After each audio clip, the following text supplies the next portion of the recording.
30 जनवरी 1948, समय शाम के 5:17।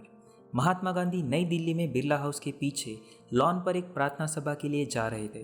तभी एक युवक ने भीड़ से बाहर निकलकर मंच की ओर बढ़ रहे महात्मा गांधी के चरण स्पर्श किए और फिर उनके सीने में 3 गोलियां दागी। उस युवक का नाम था नाथूराम गोडसे। इस ऐतिहासिक घटना पर और बात करने से पहले हम समझ लेते हैं कि आइडियलिज्म और रियलिज्म क्या है। 1950 के दशक में पूरे देश में हिंदी चीनी भाई भाई के नारे लगाए जाते थे, जिसे हम एक आदर्श सपना मान सकते हैं। पर असलियत में 20 अक्टूबर 1962 को चीन ने भारत पर हमला कर इस आदर्श सपने को चकनाचूर कर दिया। इस युद्ध में भारत के लगभग 1400 जवान शहीद हो गए। 1962 में भारत कमजोर नहीं था।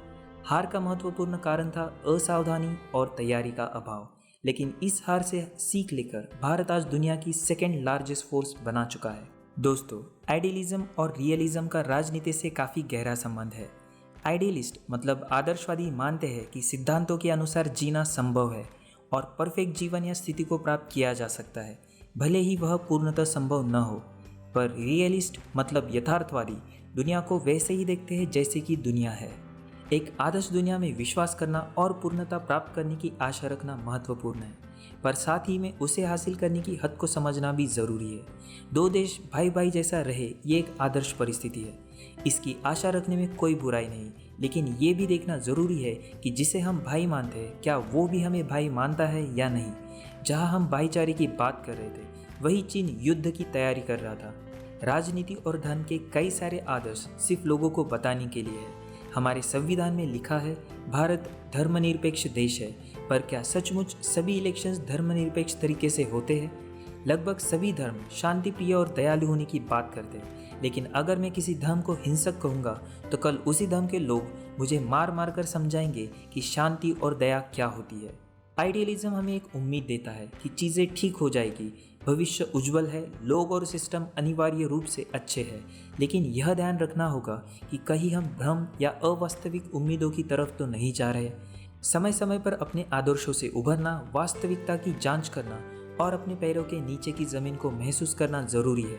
In simple words, idealism inspires, realism works.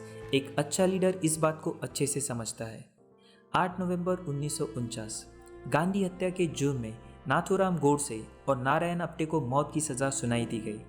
Gandhi के 2 बेटों मणिलाल गांधी और रामदास गांधी ने अपने पिता के आदर्श को सामने रखते हुए गोडसे और आप्टे के लिए क्षमा की याचना की। लेकिन गौर करने वाली बात है, इन दलीलों को महात्मा गांधी के समर्थक और स्वतंत्र भारत के प्रधानमंत्री जवाहरलाल नेहरू, सरदार वल्लभ भाई पटेल और गवर्नर राजगोपालाचारी ने ठुकरा दिया।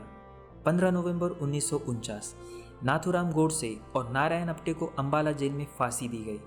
गांधी जी का योगदान देश के स्वातंत्र्य के लिए अनमोल था, है और हमेशा रहेगा। गांधी जी मृत्युदंड को समाप्त करना चाहते थे, लेकिन जिन आदर्शों को गांधी जी हमेशा अपने सीने से लगाए रहे, उन्हीं आदर्शों को उनके ही समर्थकों ने अपनाने से इनकार कर दिया।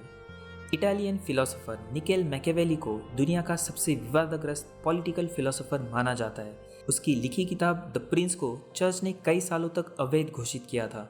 मैकियावेली को टीचर ऑफ इविल यानी बुराई का शिक्षक भी कहा जाता था।